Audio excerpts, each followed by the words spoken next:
Yes, please. Okay, let's start with 3 Omkars and then we will get into the program.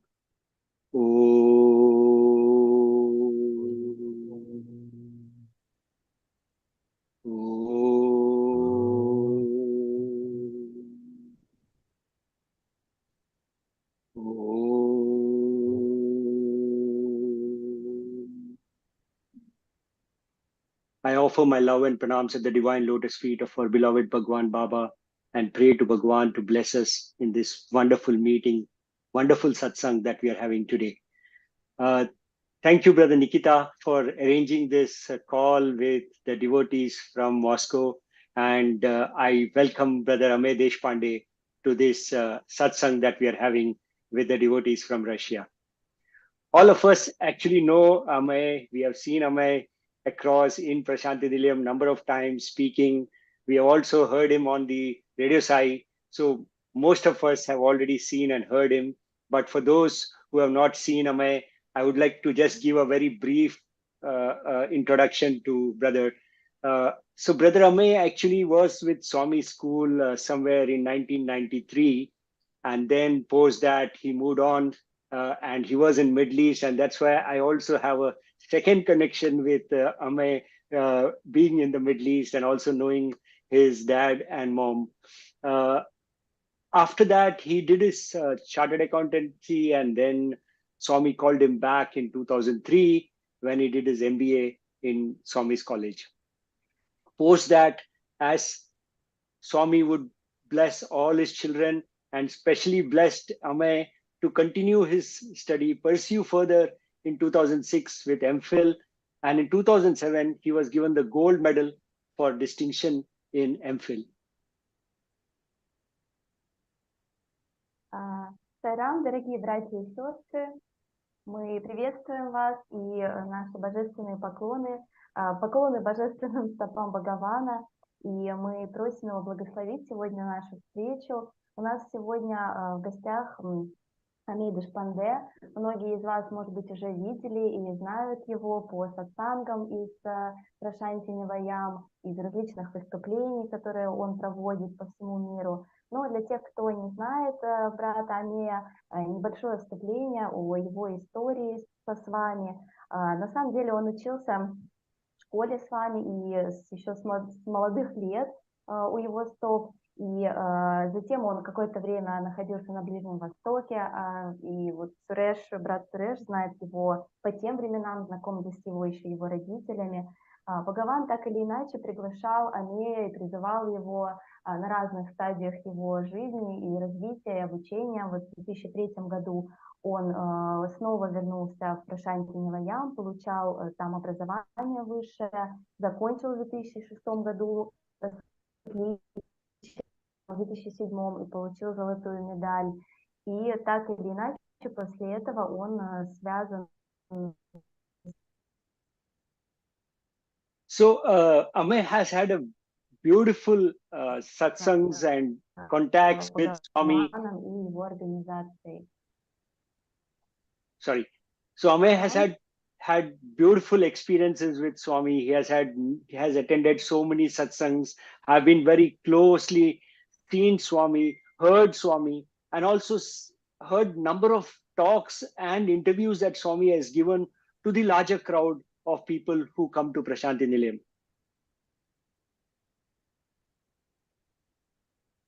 Непосредственный, очень близкий опыт взаимодействия с Бхагаваном, личного общения с ним, личного наблюдения за ним, но он также присутствовал на большом количестве интервью других преданных со вами и слышал много выступлений с вами, речей его взаимодействия с другими людьми. So in the last so many years that Amey has been with Swami, I would say that it is all the blessings of his mother that he has been able to come closer to Bhagwan, and he has had so many experiences, especially something like getting his thread ceremony done by Bhagwan. I think that was all because of his mother's dedication and devotion to Bhagwan. И говоря о Амее, о его преданности, можно сказать, что в большей степени это заслуга его матери, которая и привела его к Бабе, и у нее очень было много благословений от Бхагавана. In 2017, the Shri Satya Sai Center for Human Values Research and Training and in the teachings of Bhagwan was started. В 2017 году в Прашанти Нилаям был образован Центр по изучению человеческих ценностей и обучению человеческим ценностям. Brother Amey has been full-time involved in this, in developing and also conducting training program in Swami's teachings. И брат Амей полностью вовлечен в этот проект, работает на полную ставку по разработке программ по обучению и проведению этих программ по обучению человеческим ценностям. So without taking much more time, because I know we are all waiting to hear from Amey, I will hand over the floor to Brother Amey and invite him to speak to us. Sai Ram. И без лишних предисловий далее мы передаем слово брату Амею, потому что я уверен, что все хотят услышать непосредственно от него его опыт. Over to you, Brother Amey. At the outset, I offer our loving pranams at the divine lotus feet of our ever-present Swami, and I invoke his blessings and his benedictions on all of us, and to all the brothers and sisters and revered elders, my very loving Sai Ram from Prashanti Nilayam. Я предлагаю свои поклоны божественным стопам и нашему вездесущему с вами, и я прошу его благословения всем нам, сегодня присутствующим здесь, всем братьям и сестрам из России и других стран, и также прошу благословения для всех присутствующих здесь сегодня. I'm very thrilled, I'm very privileged to join you all to share Swami's love this afternoon for all of you. И я сегодня очень воодушевлен, и для меня это большая честь, что я могу присоединиться вот сегодня днем, сегодня вечером ко всем вам и поделиться с вами любовью с вами. And why I say this is because I have seen Swami's love for all Russian devotees. И почему я говорю об этом с такой уверенностью, что я сам действительно наблюдал вот эту любовь к вами, ко всем русским, русскоязычным людям. Yes, whenever devotees would come from Russia and Swami would give darshan, and as he would approach, or the contingent, the Russian devotees, there'll be a big smile on Swami's face, and though Swami will know that the Russian devotees have come, still he will ask, from where do you come? And then they'll say, Swami, we have come from Russia. And then Swami will ask, how many of you? And they will give the number. And then Swami will turn to all the students and say, look, they have come all the way from Russia. И я сам наблюдал, и многие другие наблюдали реакцию с вами на русских преданных, когда они приезжали в Мандир, и он видел группу русских, у него на лице сразу появлялась большая улыбка, он подходил к этим людям, и хотя, конечно же, он знал, откуда они, но он все равно спрашивал, откуда вы приехали, и они говорили, с вами, мы из России, потом он спрашивал, сколько вас, они называли число, и он поворачивался к студентам и говорил, смотрите, видите, сколько людей приехали аж из самой России, это так далеко. So it is a real privilege for me to be associated and to speak to somebody who was so dear to our Swami. Поэтому для меня это большая честь каким-то образом быть связанным с вами и взаимодействовать с вами именно с теми людьми, кто был так дорог нашему с вами. So please accept my pranams, from Prashanti Nilayam to the Swami who is seated in each and every one of your hearts. Поэтому я прошу вас принять мои поклоны из Прашанти Нилаям каждому из вас, и в каждом из вас находится с вами. So even while I was thinking what I can share with somebody who already loves Swami, who are already in love with God, who are already in love with spiritual life. I was thinking, what can I talk to you all about? И пока я готовился, я думал о том, чем же я могу поделиться с теми, кто уже настолько наполнен любовью к с вами, кто настолько любит духовный путь и духовность. Что же я смогу рассказать этим людям? So just I will share a few thoughts and a few stories that I have experienced, and we will try and see how we can go a little deeper into our understanding of the spiritual life and Swami. И я просто поделюсь некоторыми своими историями, некоторыми своими размышлениями, и дальше мы вместе посмотрим, как мы можем углубить эти мысли и углубить нашу связь с вами. So I want to start with an incident that happened in Kodaikanal in the year 2005. Я бы хотела начать с одной истории, которая произошла в Кудайканале в 2005 году. So for those of you who do not know Kodaikanal, Kodaikanal is a hill station in the south of India. Для тех, кто не знает, что такое Кудайканал, это такое место, это горная резиденция на юге Индии. So during the summer months, starting from April and May, when it becomes very hot in Puttaparthi, Swami would usually go from Puttaparthi to Vrindavan so that all the devotees will find it comfortable. And thereafter, for about 15-20 days, during the months of April, May, he would go to the hill station called Kodaikanal.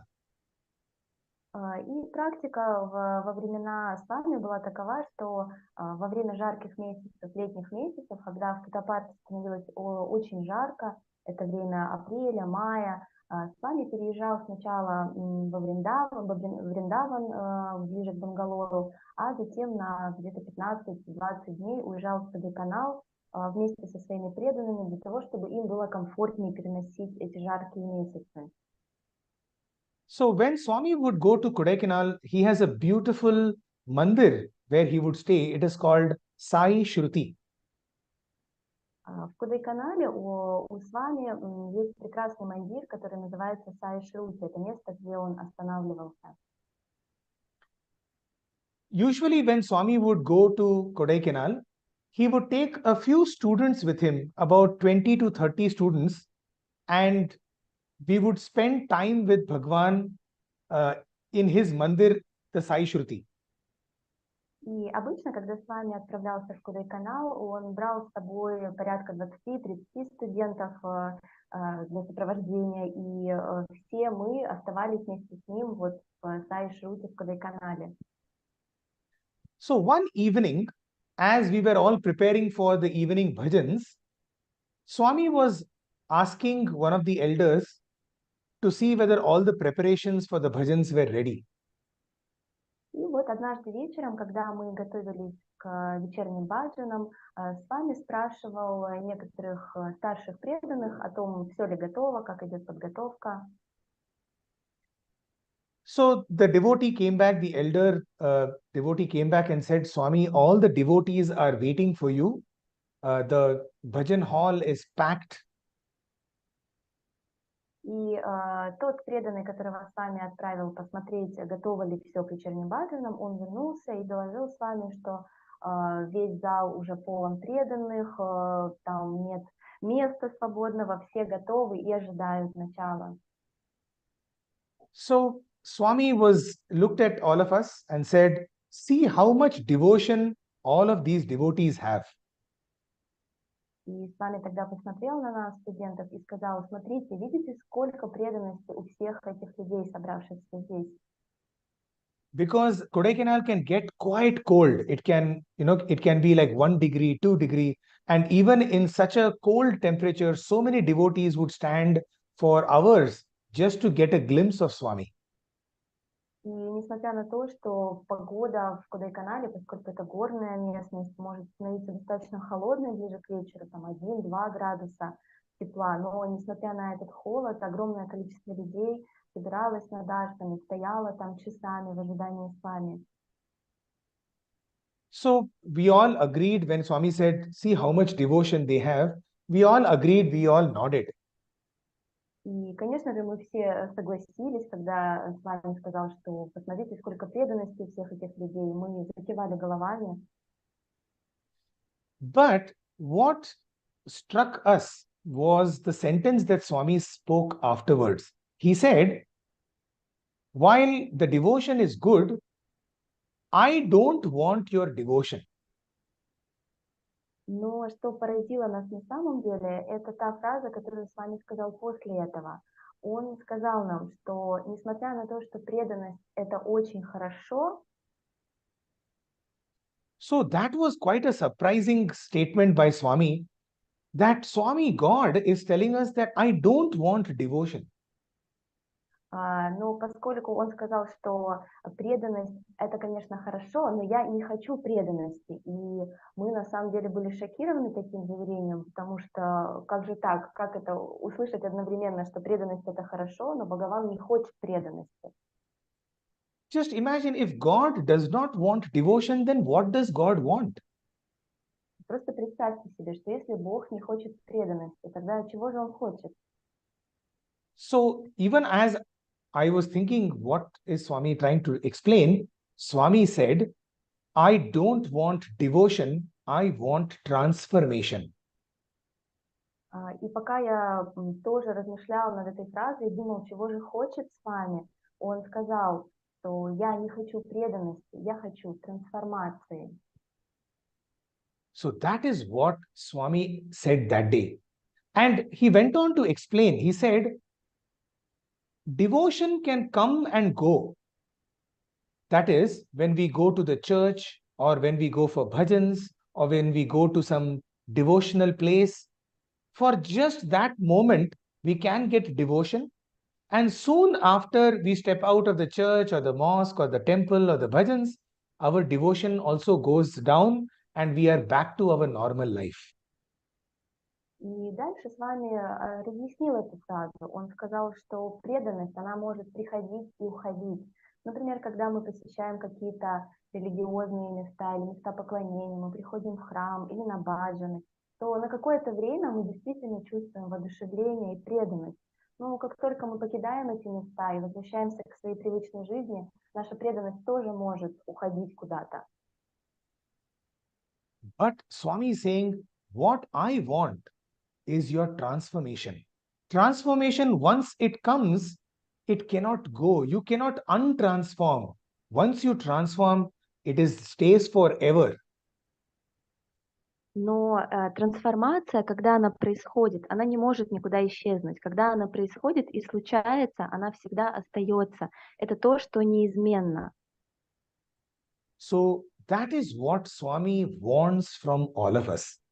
He's saying, I don't want your devotion which will come and go. For example, for those of you who are enjoying, this satsang and other satsangs, that sometimes we feel the connection, but immediately afterwards, life goes back to normal. Next day morning, we get up and it's the same life again.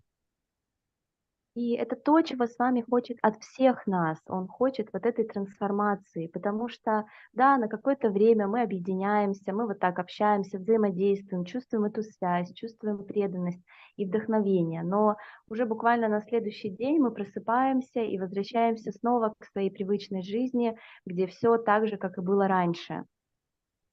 So, what is this transformation? When Swami loves us so much, like all of you Russian devotees whom Swami loves so much, what can we give back to him?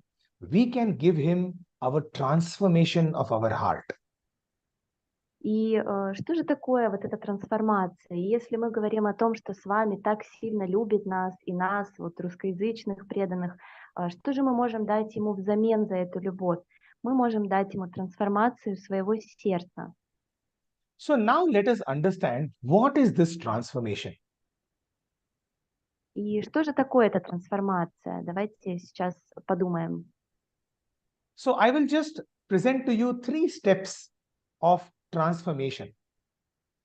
И я сейчас поделюсь с вами тремя стадиями или тремя ступенями такой трансформации.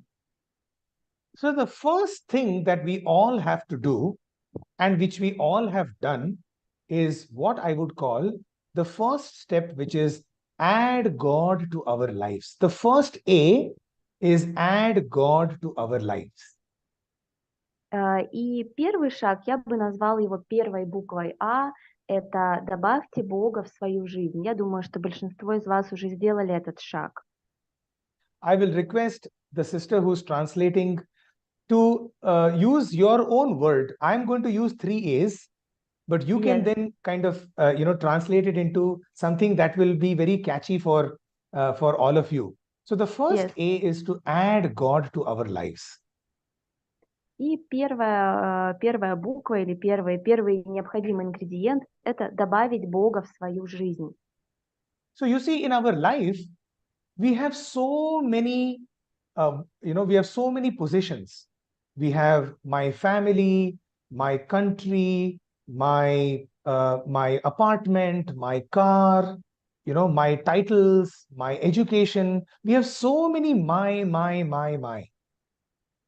И в нашей жизни у нас есть огромное количество каких-то вещей или объектов, или чего-то важного, того, что мы считаем своим. Это наша семья, наша страна, наши какие-то достижения, титулы, наше имущество в виде жилья или машин.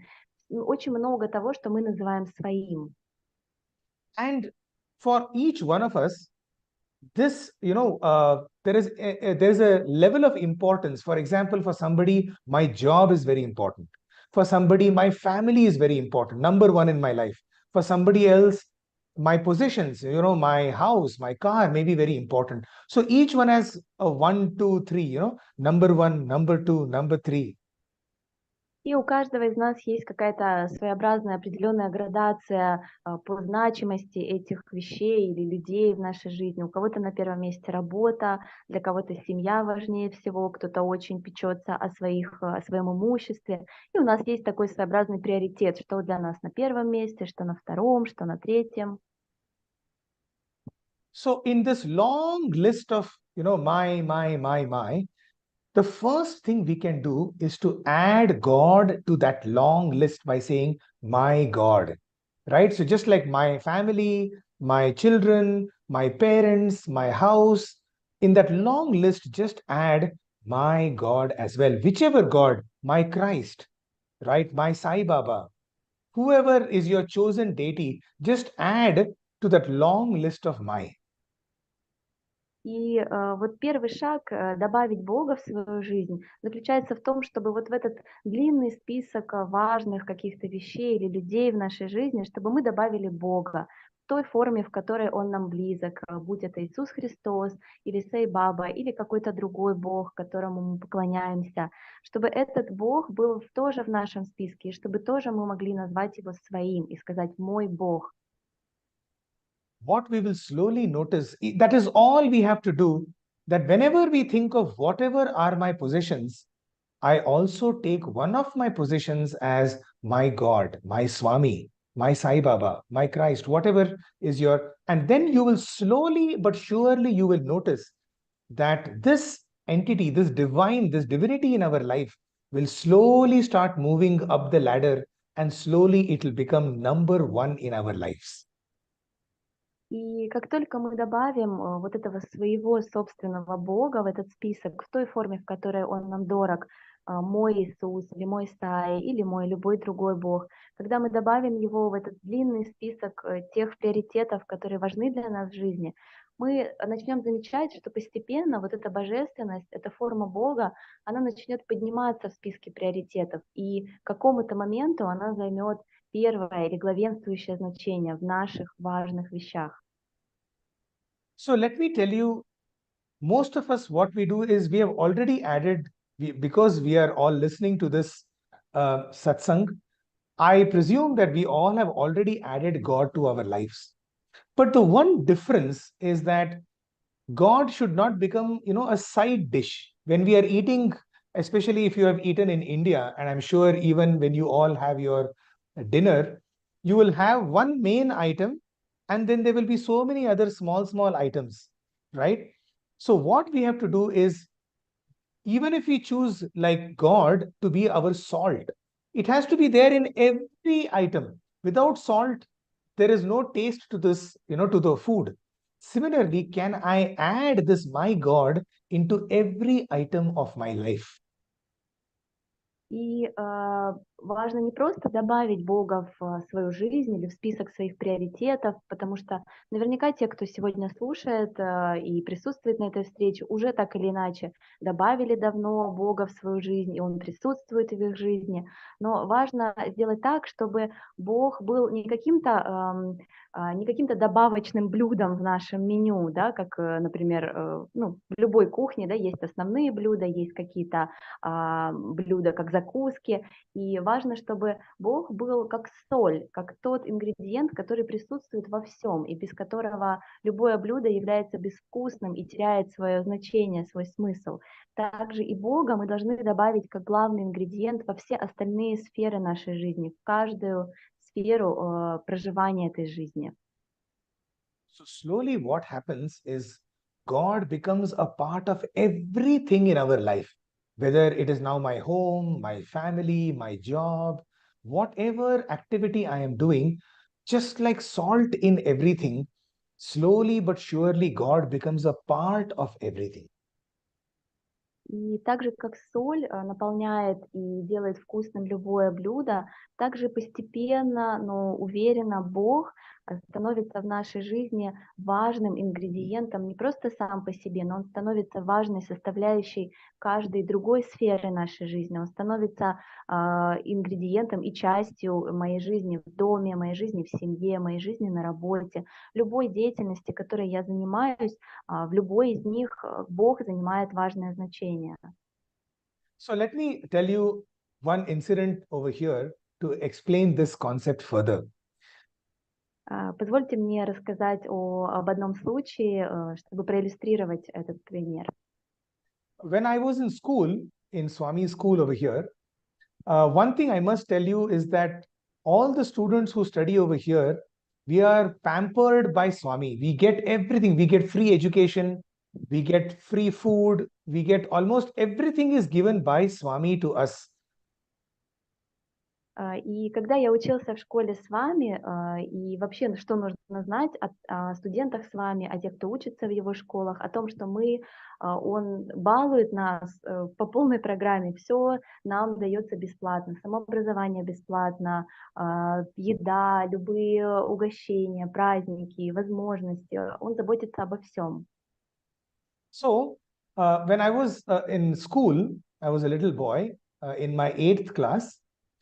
We were all called to the Purnachandra Auditorium, a very big hall here in Prashanti Nillayam, and Swami was going to distribute something to all of us. И когда я был еще мальчиком, учился в 8 классе, всех нас собрали, и мы отправились в Пурначандра холл, это большая аудитория в Прашанти Нилаям, в ашраме с вами, и с вами собирался раздавать какой-то прасад, какие-то подарки для всех. So that day we were all excited. What is it that Swami is going to give us? And so we all sat, and then after some time, boxes started coming out. After some time, Swami himself came out, and we noticed that Swami was distributing toiletries, different types of toiletries like soap, deodorants, perfumes, all such kind of toiletries Swami was distributing. И мы все были в нетерпении, в ожидании этих подарков, что же с вами раздаст. И потом мы увидели, что начали выносить коробки, и там находились различные туалетные принадлежности, там в виде мыла, каких-то дезодорантов, парфюмов. И дальше с вами вышел и начал раздавать все это. So each one of us was getting one item, but it was some random item. И каждый из нас получал какой-то один предмет из всего набора. И это был какой-то случайный предмет для каждого. So Swami would put his hand into the box, and whatever Swami gets, he will give it in our hands. И как это происходило, с вами просто запускал руку в коробку, что там ему попадалось, вот этот предмет он и подавал тому, кто находился перед ним в этот момент. So I remember I got a soap. It was called the Mysore sandal soap. И я помню, что я получил в качестве подарка кусочек мыла. Это мыло называлось Майсор. That's right. So now the Mysore sandal soap is actually not a very, it's not a very posh soap. It's a very simple soap. И вот это вот именно конкретная фирма и конкретное мыло, майсорское сандаловое мыло, это, в общем-то, не какое-то дорогое или уникальное мыло, это обычное, достаточно простое мыло. So the first thing, when we get something from, when we would get something, is we will look at what we have got, and then we will ask our friend, as Swami passes by, we will ask our friend what he got. И обычно как это происходило? Мы получали свой подарок, а потом, когда с вами отходил немножко, мы сразу же спрашивали своих соседей, друзей вокруг, а что у тебя, что у тебя, что ты получил? So all my other friends had got very nice things. Somebody had got a very expensive perfume. Somebody had got a very expensive, soap. So they were like looking at me and telling, I got this. And I'm looking at them and telling, I got only this. И что произошло в этот день? Я получила вот это достаточно простое, обычное мыло, но все мои друзья, все окружающие ученики, они получили какие-то очень необычные или дорогие предметы, кто-то получил какой-то парфюм, и все они показывали, говорили, смотри, смотри, что у меня, а у меня как бы, вот что-то такое очень простое было.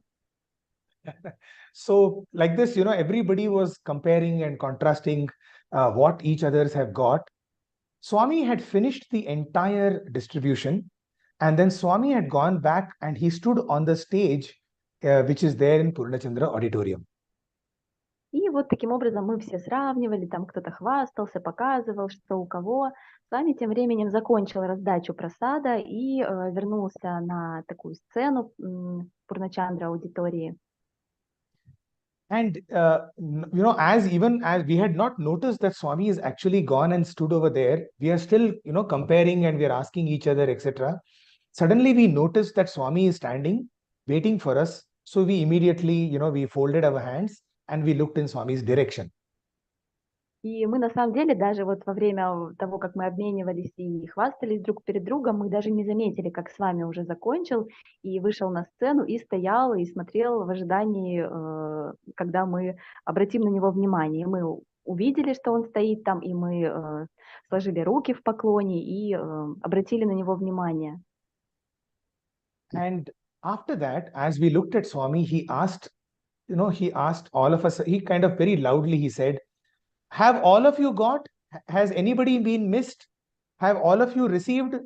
Like this, he asked all of us.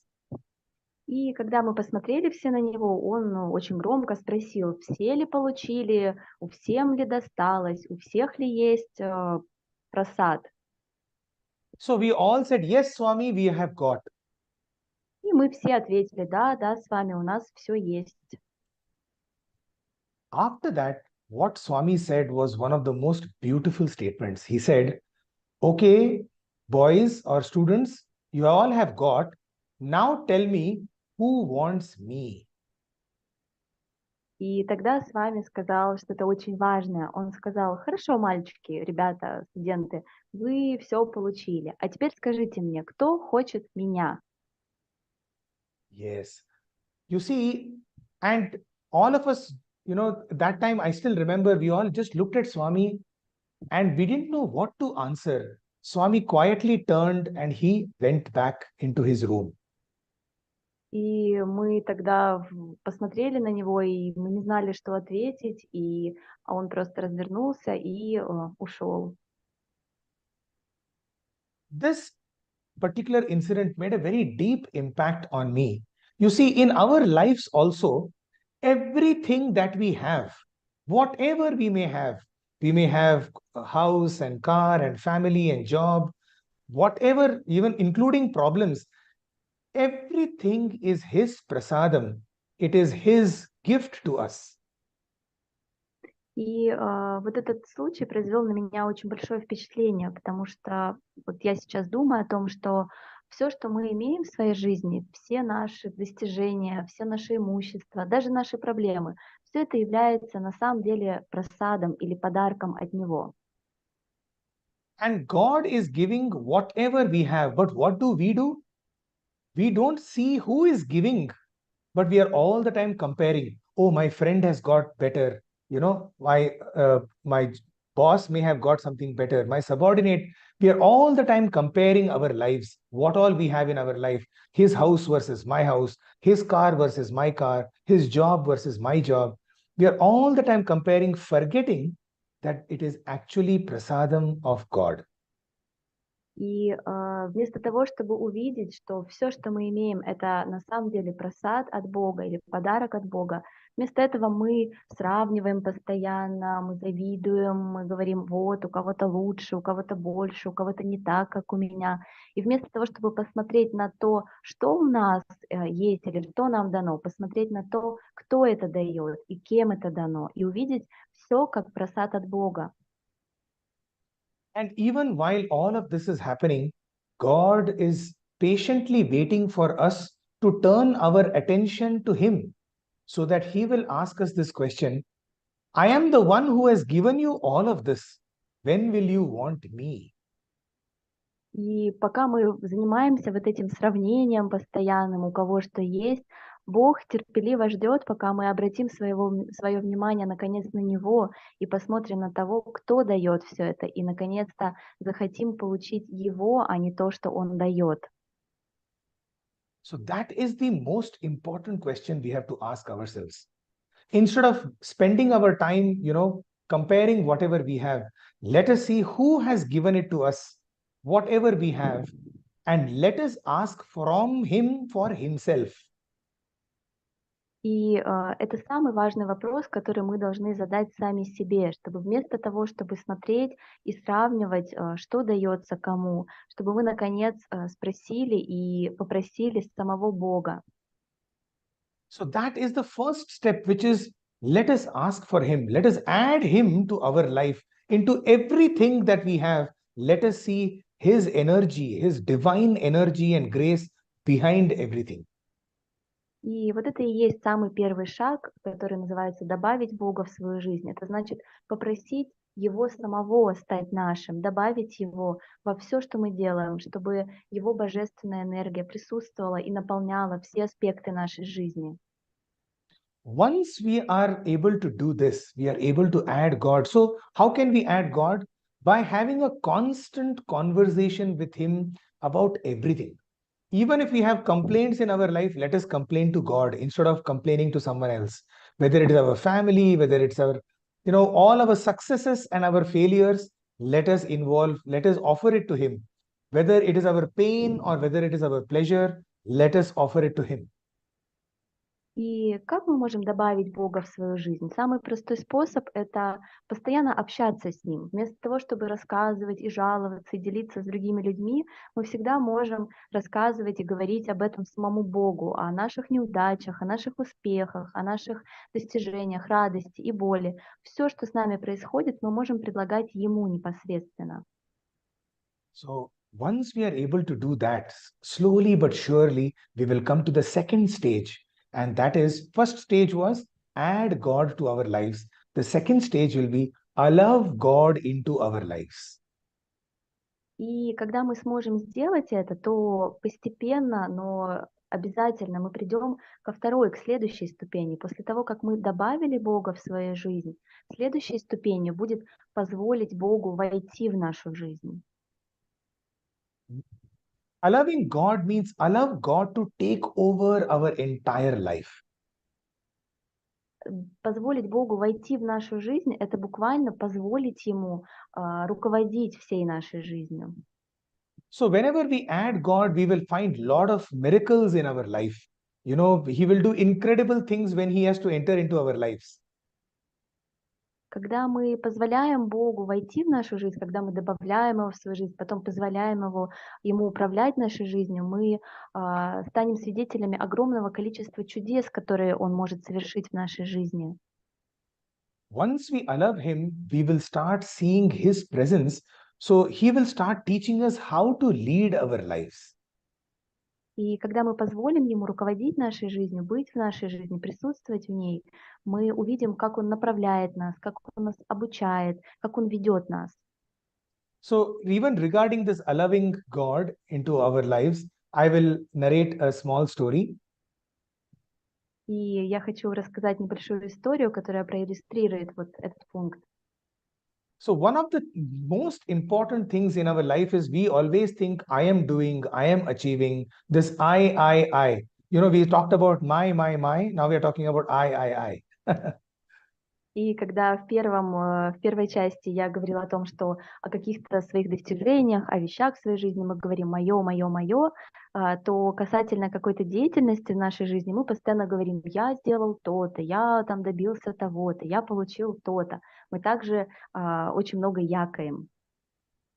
So when I was studying in the college, we would all get an opportunity. I was part of the Prashanti Bhajan group. So I sing bhajans here in the mandir.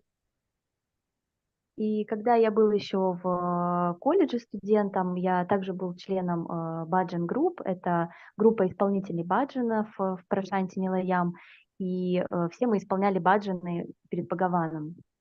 So, you know, usually good singers, you know, those who are part of the group, people come and tell, you know, others, our own classmates will come and, oh, you're a wonderful singer, you know, you're doing very well, etc. They will come and praise you. И что происходит, когда ты хороший исполнитель, то все тебя хвалят, там какие-то друзья, студенты другие, они также подходят и говорят: вот, ты так здорово поешь, у тебя так хорошо получается. В общем, люди начинают тебя хвалить. And I would say, I don't know whether to say the best part or the worst part, is that Swami will also praise you. И я не знаю даже, как сказать, что лучшая часть или худшая часть состоит в том, что с вами тоже тебя начинает хвалить. So Swami would also, you know, kind of give us a lot of chances. He will tell, you sing. So slowly I started getting this feeling that, oh, I am a very good singer. И когда с вами нравится, как кто-то исполняет, то он, конечно же, начинает давать много возможностей этому человеку выступить. И вот таким образом я тоже стал ощущать, что я вот такой прекрасный исполнитель, я так хорошо пою. And I started believing, means in my mind, you know, that, you know, without me, bhajans cannot happen in Prashanti Nilaya. И в какой-то момент даже в своей голове я стал думать, что вот я настолько хорош, что без меня буквально баджаны не произойдут, не случатся в мандире. So Swami now wanted to teach me a lesson. И с вами в этот момент решил преподать мне урок. So one evening, I was supposed to sing the 7th bhajan. И в один вечер я должен был по списку исполнять 7-й баджан. So usually Swami would sit for about 6, 7, 8 bhajans. Around that time, that much time, he will sit for bhajans. И обычно с вами сидел до где-то 6-го, 7-го, 8-го баджана. So that day, after the 6th bhajan, Swami took arati. You know, the arati that so he will look at the pujari, and the pujari will know that it is time for arati. So after that particular bhajan, he will just look and the arati will start. И вот в этот день, после 6-го баджана, с вами встал на арати. Обычно как происходило, шли баджаны, и потом в какой-то момент с вами смотрел на пуджари, на того, кто делает арати в мандире, и это было сигналом к тому, что начиналась арати и заканчивались баджаны. И вот в этот день он подал сигнал после 6-го баджана. Pujari is the priest, just for your information. Да, пуджари — это священник в индуизме, который делает ритуалы. So that day, after the 6th bhajan, mine was the 7th bhajan, after 6th bhajan, Swami took arati. И вот в тот день мой баджан по списку должен был быть 7-м, но после 6-го с вами встал на арати, и баджаны закончились. The following day, I was going to sing the 6th bhajan. After the 5th bhajan, Swami took arati. На следующий день я должен был исполнять 5-й баджан. 6-й баджан, нет, 5-й, прошу прощения, 5-й баджан. Но после, I'm sorry, there was 6th or 7th bhajan? Yeah, so I'm confused. So I was going to sing the 6th bhajan, but after the 5th bhajan, Swami took arati. Окей. Да, на следующий день я должен исполнять был 6-й баджан. Но опять с вами перед моим баджаном встал на арати, и опять баджаны закончились. The following day, I was going to sing the fifth bhajan. After the fourth bhajan, Swami took Aarti. На следующий день что произошло? Моя очередь была на 5-й баджан, и снова на 4-м баджане с вами встал на арати, и снова баджаны закончились. So now you must be knowing what is happening, right? Exactly before my bhajan, means when I am going to sing, Swami is taking Aarti and he is going off. Ну, наверное, уже вы все поняли, что происходит, да, непосредственно перед тем, как я должен исполнять баджан, баджаны заканчиваются, с вами получает арати, и все заканчивается. The following day, I was going to sing the first bhajan, Ganesh bhajan. First bhajan I am going to sing. И вот наступает, наконец, день, когда моя очередь приходит петь первый баджан, посвященный Ганеше. So now in my mind, I'm thinking, Swami, where will you go today? All of these last 3 days before my bhajan, you are taking Aarti and going. But today you cannot go anywhere. И в своем уме я думал так, что, ну, с вами, куда же ты теперь сегодня денешься? Ну да, последние 3 дня там как-то так получалось, что все заканчивалось, и ты уходил раньше. Но сегодня куда же ты денешься? Ведь это первый баджан. You will not believe, dear brothers and sisters, that day Swami comes out and he asks the primary school small children to sing bhajans. Но вы не поверите, что произошло в этот день. В этот день с вами вышел и перед началом баджанов сказал и попросил, чтобы дети из начальной школы начали исполнять баджаны. And the entire half an hour, the small children from primary school who otherwise do not sing at all, that day they sang for half an hour. И в этот день произошло то, что никогда не происходило. Дети, младшие школьники из начальной школы, все полчаса они пели баджаны. Now, needless to say, after the bhajans, our in charge, the bhajan in charge, he came and told me, there is some problem with you. Swami does not want to listen to you. You better not sing at all. И понятное дело, что это уже стало очевидным, и что после окончания баджанов ко мне подошел наш руководитель группы баджанов и сказал, что тут что-то неладно, что-то происходит, с вами явно не хочет, чтобы ты исполнял перед ним, поэтому давай-ка ты, наверное, лучше вообще не будешь петь. And so from that day onwards, every day I would sit right at the back, and I never got a chance to sing for 40 days. И с этого дня я сидел в самом конце группы и не исполнял баджаны вообще на протяжении 40 дней. Now you can imagine, I was in my final year. After final year, usually you pass out and then you leave Prashanti. And so every day I would cry, Swami, give me one more chance. Swami, give me one more chance. И это был мой последний год учебы, и, конечно же, я был ужасно удручен этим, я плакал постоянно, я каждый день просил его с вами, пожалуйста, дай мне еще один шанс, я прошу тебя еще об одном шансе. And I would, now today when I look back, it was very painful, but it was some of the best time of my sadhana, because I was able to go deep into understanding what is the problem. I did not recognize that I was feeling so egoistic, etc. I could realize during that time that I am nothing but a zero. И сейчас, когда я оглядываюсь назад на этот опыт, я могу сказать, что это был один из самых болезненных моментов в моей жизни, но, наверное, и одно из самых лучших времен в моей жизни, потому что я смог действительно глубинно погрузиться в себя и осознать этот процесс, как мое эго включается в это, и что на самом деле я просто ноль. And so for 40 days, I would go back every day after the evening bhajans. I would pray, I would cry, I would practice.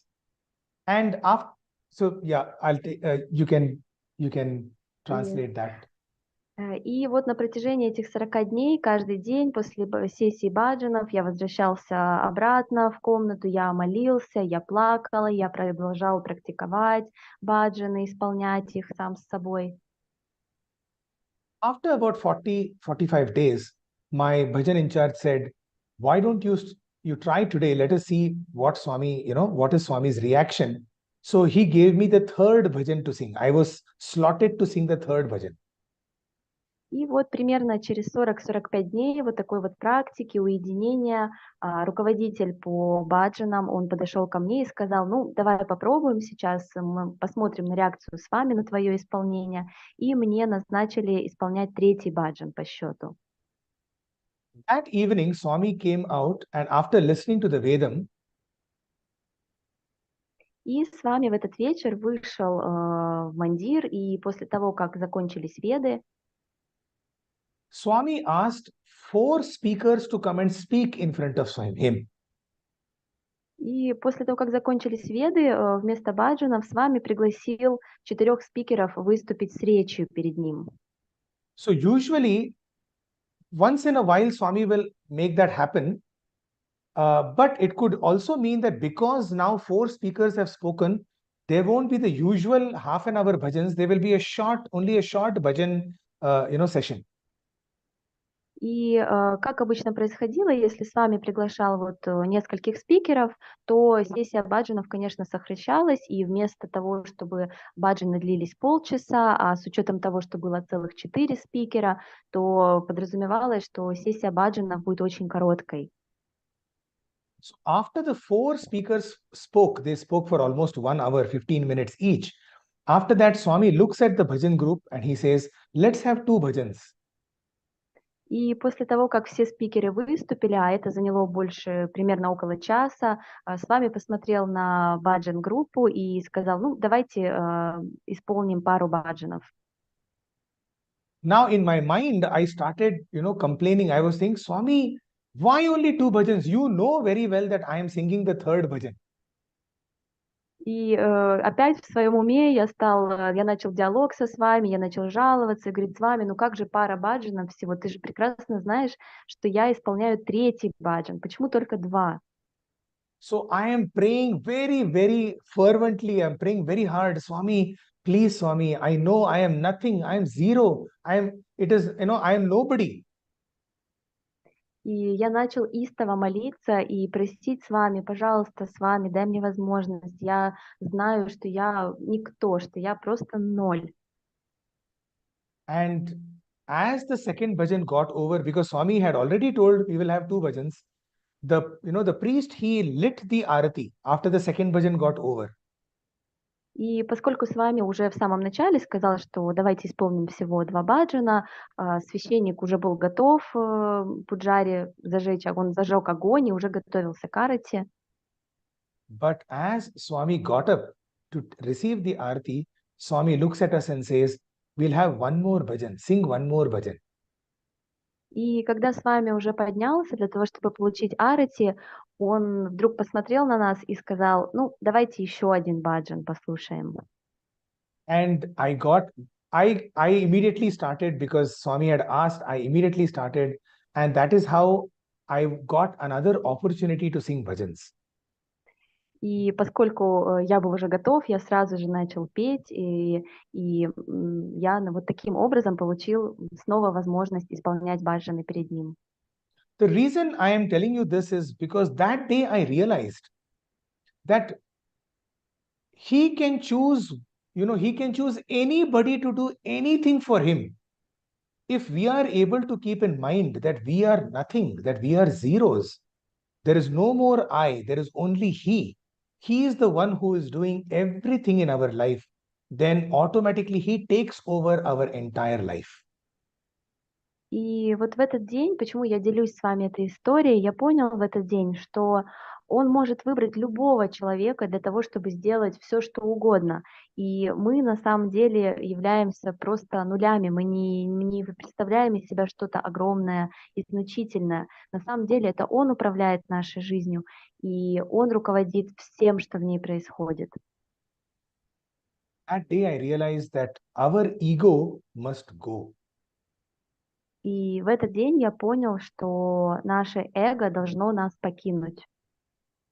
If we are able to perform all the activities in our life without the feeling that I am doing it and having the feeling that he is doing it, then all our problems, all our ups and downs, joys and sorrows, pains and pleasures will all go away. И если мы сможем достичь такого состояния, в котором все, что мы делаем, мы отдаем Ему, отдаем все плоды наших действий Богу и чувствуем, что это не я делаю, а Он делает, тогда все наши радости, все наши печали, все наши затруднения, все наши трудности, они растворятся. Once we allow God to take over our lives, then we come to the third step, which is the final step of transformation. First step was add God. Second step, allow God to take over. The third step is achieve God. We will become one with God. И когда мы сможем действовать вот в таком духе, то мы естественным образом придем к третьей ступени трансформации. Первая ступень была добавить Бога в свою жизнь, вторая ступень была позволить Богу управлять своей жизнью или быть в вашей жизни, и третья степень или ступень трансформации — это достижение единства с Богом или достижение Бога. So we will then our transformation will be complete, because we will realize that actually there is no me and he. There is only one. There is only one presence. И тогда наша трансформация будет полная, она достигнет своего совершенства, потому что тогда мы осознаем, что нет разделения, нет я и он, а мы едины на самом деле. And I will finish my sharing of experiences with this one last experience. И я бы хотел закончить свою речь, свое выступление еще одной историей из моего опыта. So when we used to go to what is called Grama Seva is doing seva in the villages, to do service in the villages. We go to the village to serve all the people in the villages. Мы студентами, будучи студентами, делали так называемую грама-севу. Грама-сева — это когда мы делали служение, отправляясь в различные деревни и оказывая помощь деревенским жителям.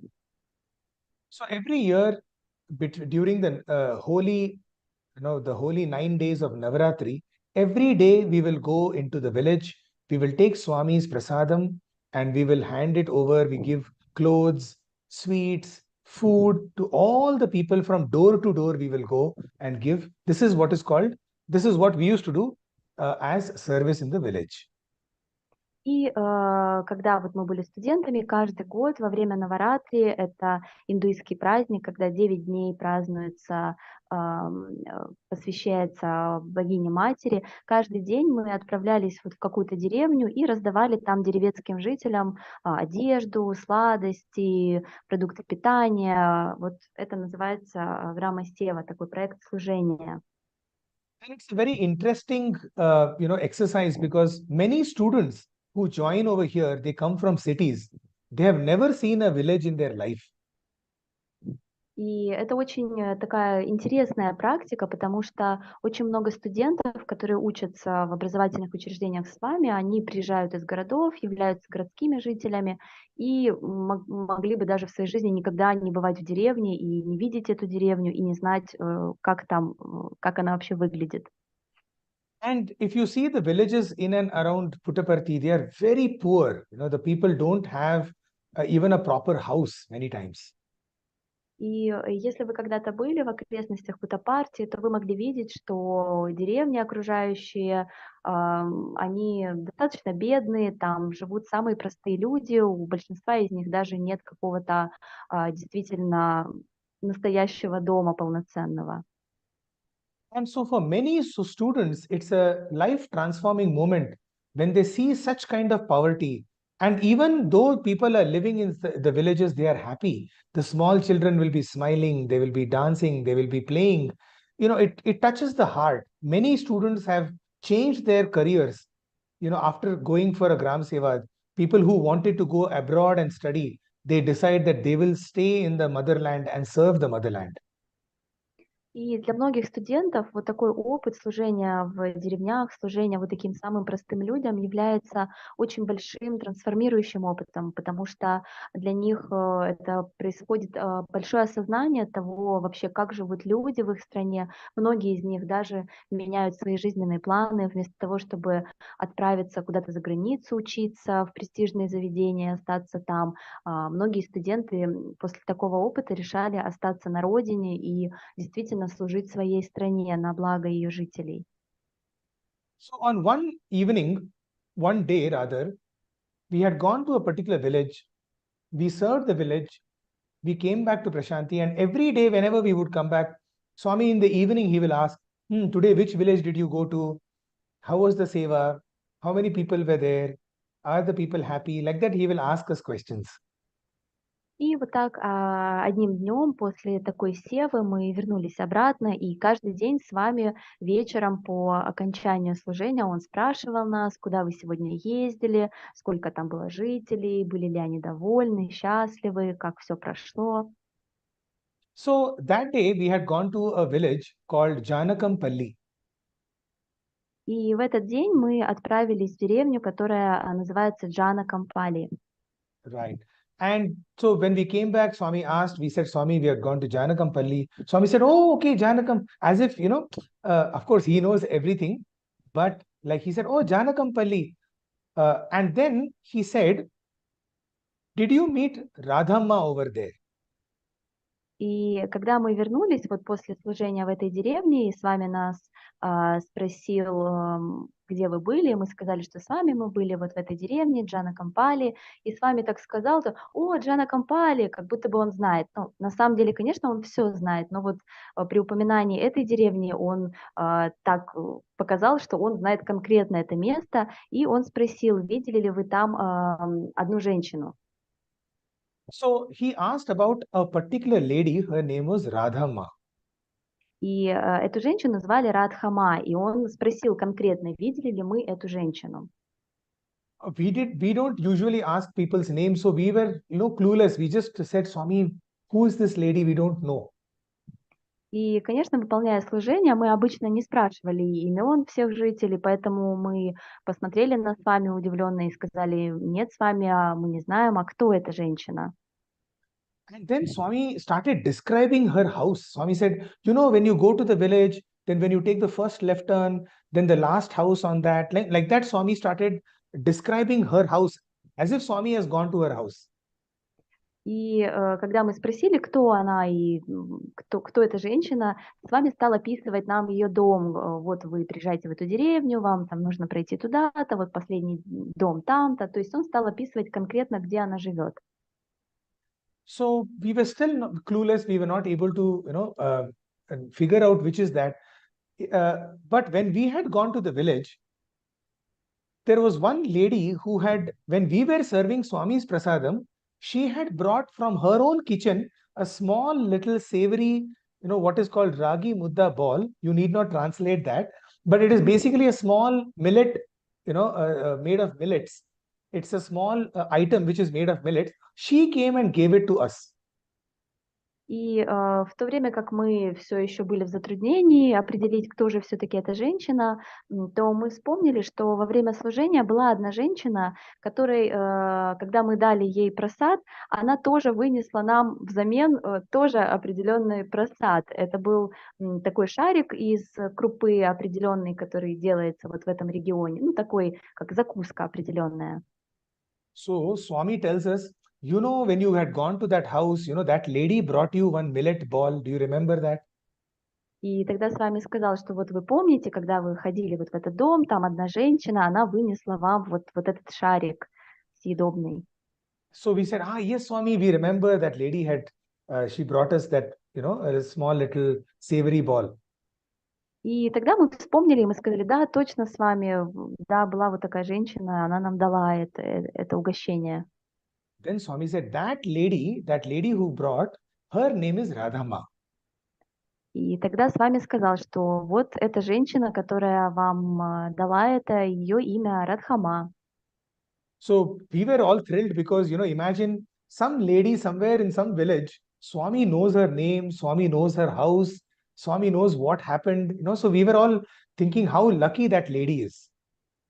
И, конечно, мы все были под большим впечатлением, потому что можно себе представить, что вот как так с вами знает какую-то женщину в какой-то отдаленной деревне, знает все про нее, ее дом, ее имя, и почему вообще с вами знает ее. Then Swami said, do you know what Radhamma does? И тогда с вами спросил нас, вы знаете, что она делает? So we said, no, Swami, we don't know. И мы ответили, нет, с вами мы не знаем. Swami said, Radhamma is a midwife in the village.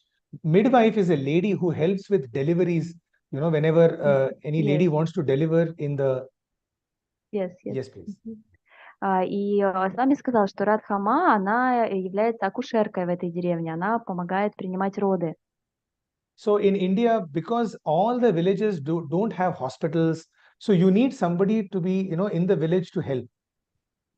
Поскольку в Индии деревни очень отдаленные, и в большинстве деревень нет какой-то больницы специализированной, то вот такие акушерки, они помогают в родах женщинам. So Swami said she's a midwife. And then Swami made one statement. Swami said, Radhamma is the world's best midwife. И тогда с вами сказал, что да, вот Радхама, она является акушеркой. И после этого он заявил, что Радхама является самой лучшей в мире акушеркой. What, we were all, my God, what a certificate she got from God. God is telling she is the best midwife in the world. И мы, конечно, были потрясены этим заявлением, потому что можете себе представить, какой сертификат она получила, да, от самого Бога. То есть сам Бог заявляет, что эта акушерка является наилучшей в мире. But Swami did not stop there. Swami said, do you know why she is the best midwife in the world?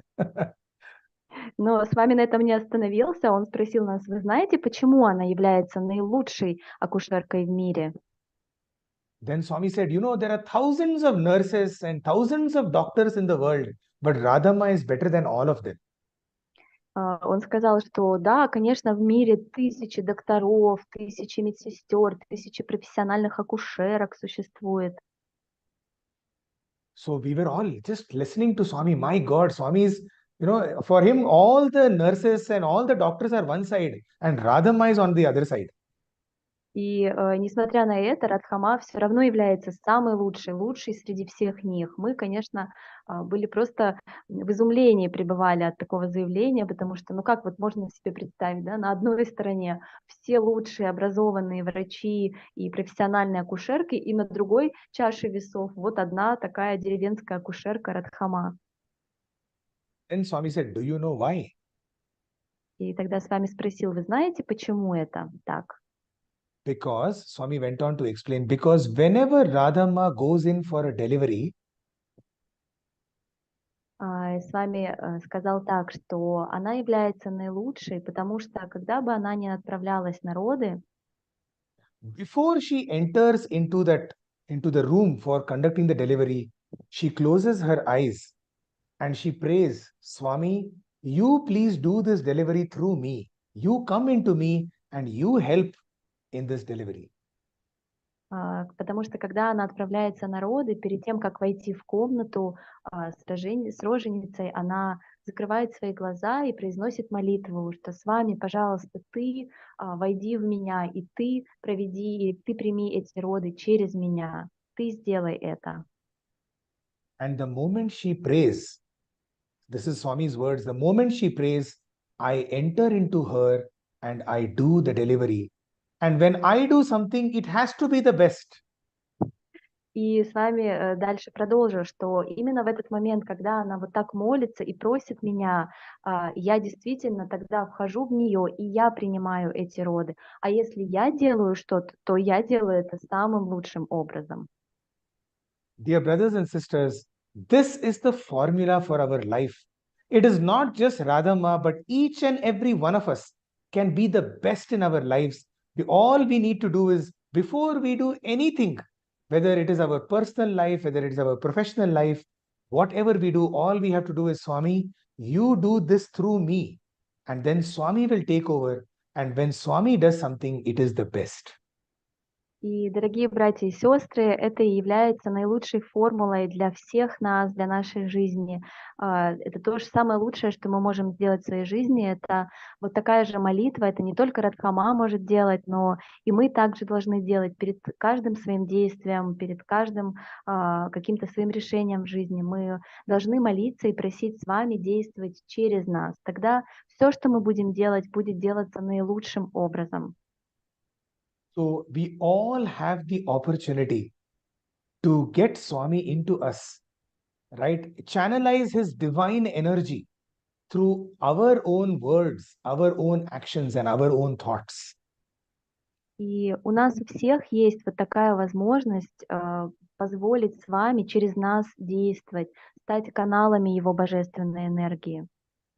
And when we are talking about Swami, we are actually referring to the divine, cosmic divine energy that is there everywhere. All we need to do is to channelize that, and then we will be able to become one. When he works through us, then there is no we, isn't it? There is no I, there is only he. So we will achieve God. И когда мы говорим о с вами, мы говорим о божественной космической энергии, которая пронизывает все на самом деле. И когда мы просим его действовать через нас, мы становимся едиными с ними, и тогда не остается мы, я, ты отдельно, есть только он единый.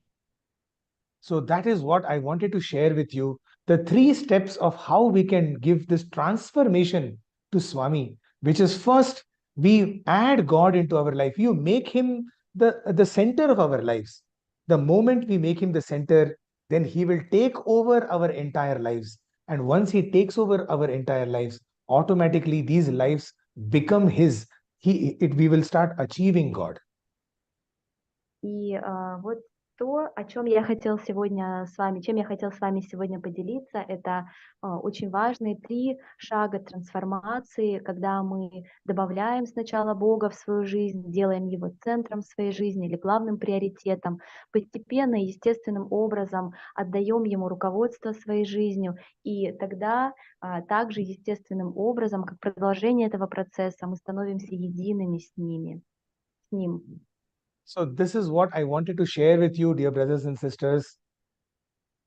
И With это these то, few чем я words, хотел yes, please. поделиться сегодня с вами, дорогие братья и сестры. With these few words, I pray to Swami to bless us all with this, with his divine grace, with this understanding that he is only the speaker, he is only the listener, and he is the one who enjoys this conversation that is going on. И я хотел бы закончить молитвой, обращаясь к с вами, чтобы он благословил нас пониманием того, что говорящий — это он, слушающий — это он, и тот, кто наслаждается всем этим процессом, это также он, и что все это едино. For all the mistakes, for any mistakes that I may have done, please pardon me. And I must also say that not only me, I am Swami here, but even the translator sister is Swami, brother Suresh is Swami, and each one of you who are listening, we are all Swamis enjoying this beautiful divine energy. И я бы хотел попросить прощения, если я сделал какие-то ошибки во время этой речи, также попросить прощения за переводчика нашего сегодня, за ее ошибки в том числе, потому что в любом случае всем процессом руководит с вами, во мне с вами, и в переводчике с вами, и в брате Суреши с вами, и все это, и всем этим процессом наслаждается все равно он единый. I thank you all, and I also thank Suresh sir for this beautiful, wonderful opportunity to interact with all of you. I thank sister for, in spite of however difficult my English would have been, so wonderfully, I'm guessing that she has translated. So thank you so much for this opportunity. И я благодарю сегодня всех слушателей, благодарю брата Суреша за помощь в организации, за возможность сегодня выступить перед всеми вами. Благодарю также переводчика. Надеюсь, что все было понятно для слушателей. Спасибо всем. Sairam. Brother, thank you very much for this wonderful and beautiful satsang that you have had. We have all had enjoyed today. You have actually transported us to Prashanti Nilаям. Спасибо, брат Амей, за это чудесный сатсанг, за это чудесное выступление. На самом деле ты действительно нас погрузил сегодня в Прашанти Нилаям, в эту энергию. You have actually beautifully taken us to remember all those beautiful times that we have had with Swami. И ты дал нам возможность вернуться в эти чудесные времена и почувствовать опыт взаимодействия со с вами. Well, sisters, I also want to tell you that, we have all heard, and I personally have heard so many satsangs of Brother Amey. But apart from that, he also is very much involved in conducting training programs for especially the bhajan singers. And we had one beautiful and wonderful sessions with Brother Amey, Brother Ravi, and Brother Siddharth in Abu Dhabi. И я бы хотела сказать, что упомянуть также, что мы все, конечно, наверное, слышали, много видели сатсангов и знаем о работе Амея в разработке обучающих программ по человеческим ценностям, но нужно также упомянуть, что он обучает баджанам, и мы участвовали в его программах, которые он проводит совместно с братом Рави и Сиддхартхом. Это тоже члены Бхаджан Групп, очень известные и прекрасные исполнители из Прашанти Нилаям. I pray to Swami that, we will get this opportunity to also have them to do this program for our devotees and singers of Russia. Yes, that was actually a special request from one of our groups singers to have all three of them to teach them. Да, брат Сереж говорит, что мы надеемся, что брат Амей и другие исполнители также смогут когда-то организовать и для нас, для русскоязычных преданных, такие же обучающие программы по баджанам, потому что они являются лучшими в этом деле. So, Brother Amey, if I have thought about it and somebody from the devotees have also thought about it, then I think this is Swami's wish that this should happen. Swami will conduct it. Swami will train the bhajans. He will only learn the bhajans.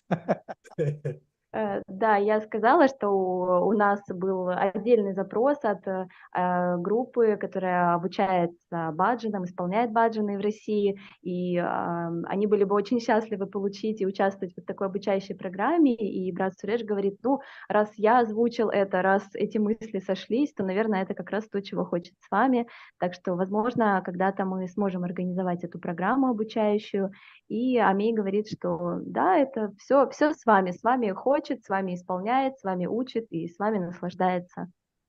As we are talking about bhajan, one bhajan that is coming into my mind now is the bhajan that is sung by Amey, and I love that bhajan. I think because of Shivratri that this thought has come into my mind, but that is Arunachala Shiva, the bhajan that Amey sings.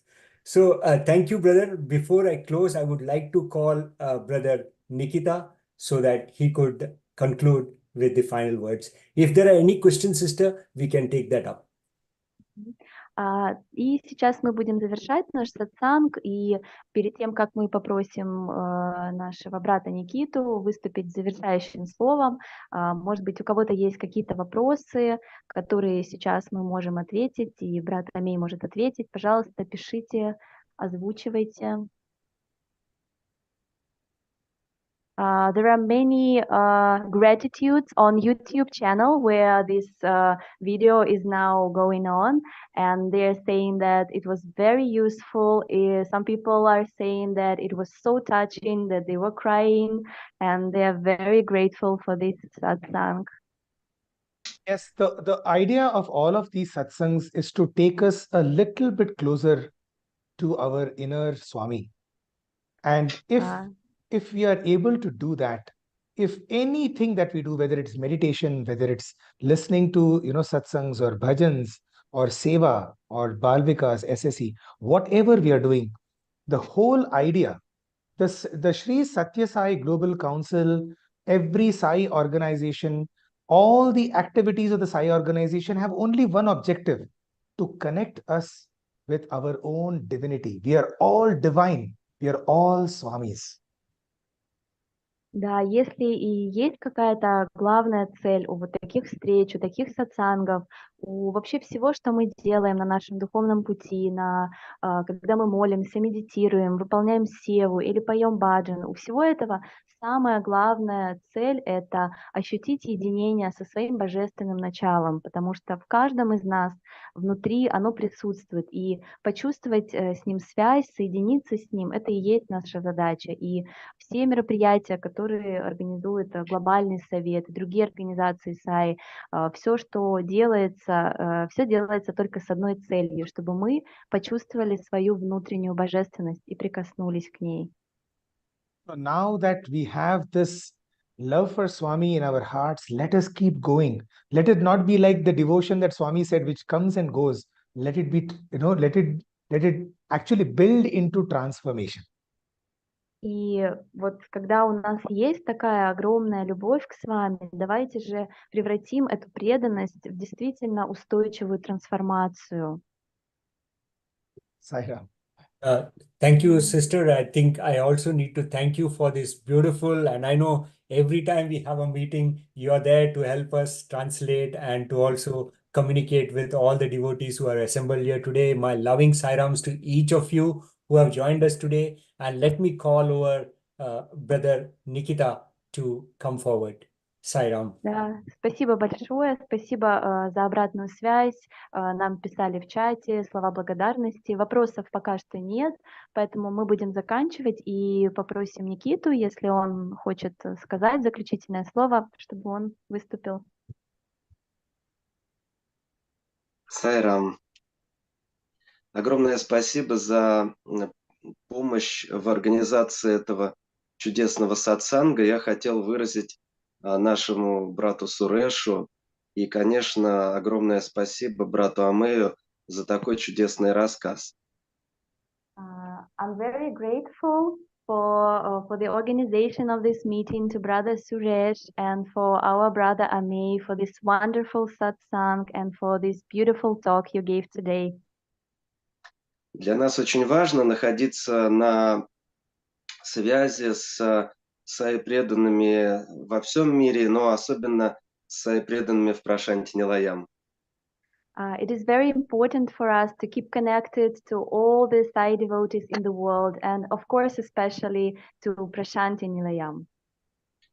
Мы знаем, что каждый месяц, каждый день выходит очень много интересных программ и сатсангов на английском языке, но, к сожалению, многие люди в нашей стране не говорят по-английски, поэтому для нас очень и очень важно, когда у нас есть возможность слушать такие чудесные истории с переводом, и огромная за это благодарность. And we know and we are aware that there are so many beautiful programs and satsangs that are made by Media Sai Center and that are coming out in Prashanti Nilayam. But because many people here in Russia or Russian-speaking countries, they don't speak English, they are unfortunately are not able to participate in these programs. So for us, it's very valuable to have such experience of communicating with you and have this first-hand experience from you with translation. Наверное, я выскажу мнение всех, кто сегодня слушал это чудесное выступление о том, что хотелось бы слушать об этом еще и еще, все больше и больше. And I think I can express everyone's opinion about today's satsang that we would be happy to listen more and more of such experiences and to have more of these stories. И я хочу сказать всем нашим слушателям, что примерно через месяц у нас будет новый сатсанг с прекрасной представителем тоже, значит, Прашанти Нилаям ашрама, Каруной Мунши, которая будет тоже нам делиться своим опытом духовным на этом, по нашей чудесной теме общения с Сатья Саи.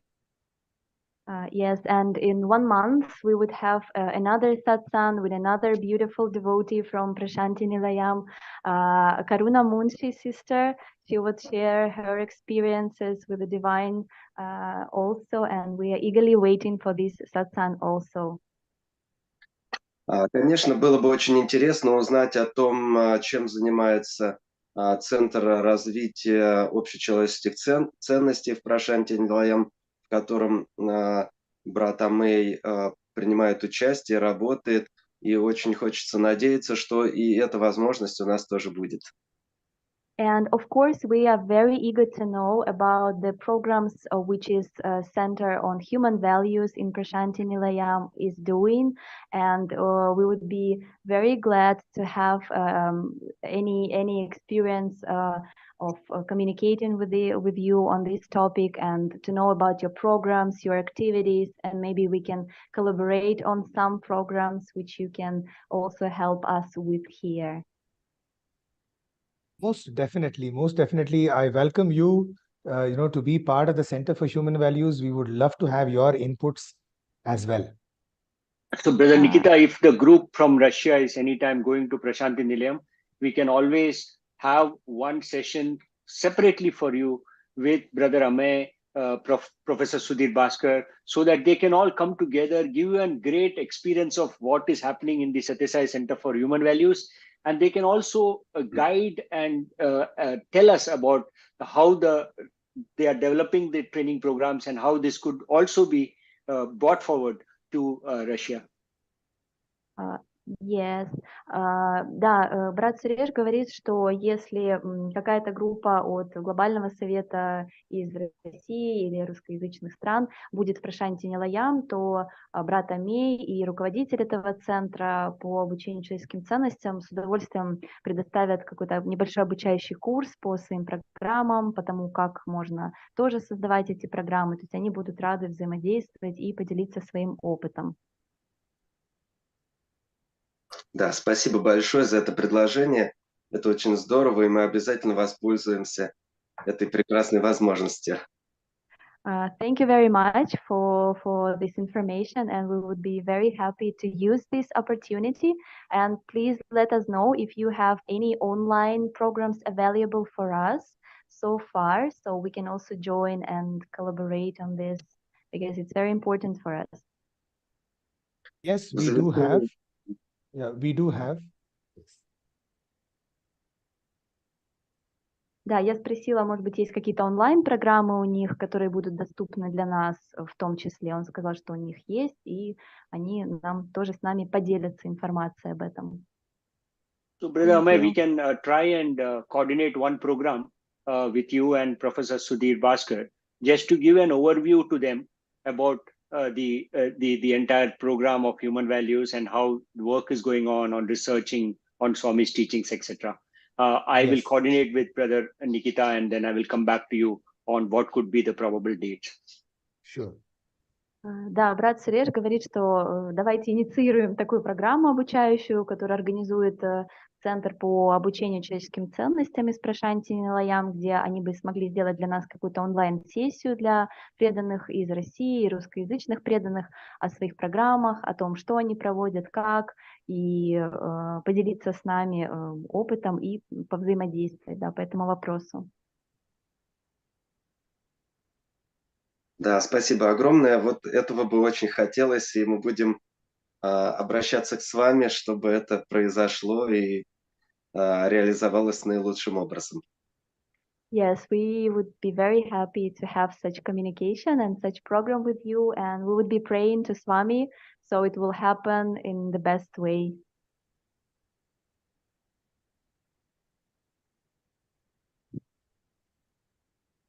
У нас больше нет вопросов, но в завершение я бы хотел сказать, что почему для нас очень важны такие сатсанги, где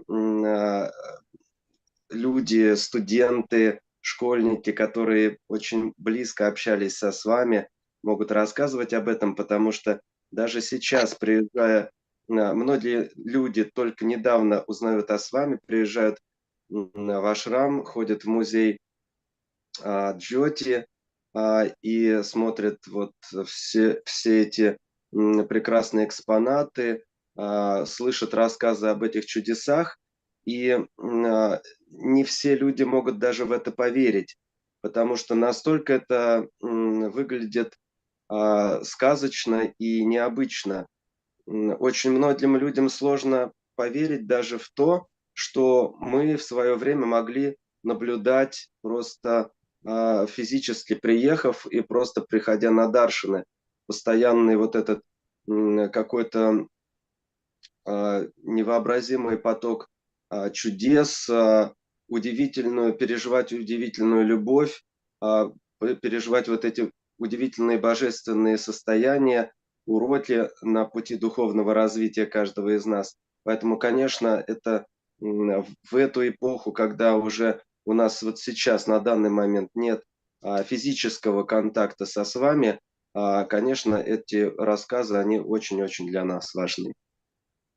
Yes, and I also wanted to say that it's also very important for us to have such satsangs and such communication with people who had personal experience with Swami, because we have many people who are newcomers who are just finding out about Swami. They don't know and they haven't seen him in physical form. And even now they're coming to the ashram, they're going to the museum or reading some books, watching some videos, but they even can't believe or can't imagine that how it was having this personal experience, seeing Swami, seeing all these miracles alive, and experiencing this divine energy just from him directly. And it's very important for them to hear it from you firsthand, from living person, your personal experience, that yes, it was like that, it was true, it's not some fairy tales or some imagined stories from internet, but it's real, and they can really gain a lot of inspiration from that.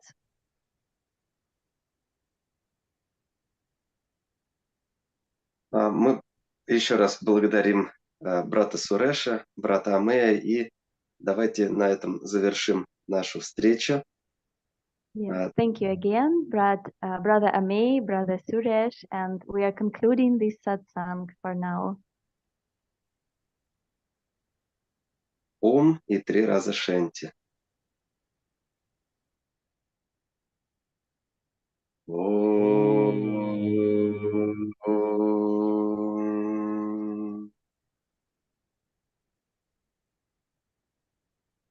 Shanti.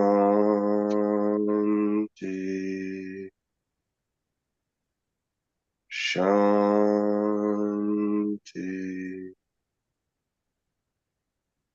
Shanti.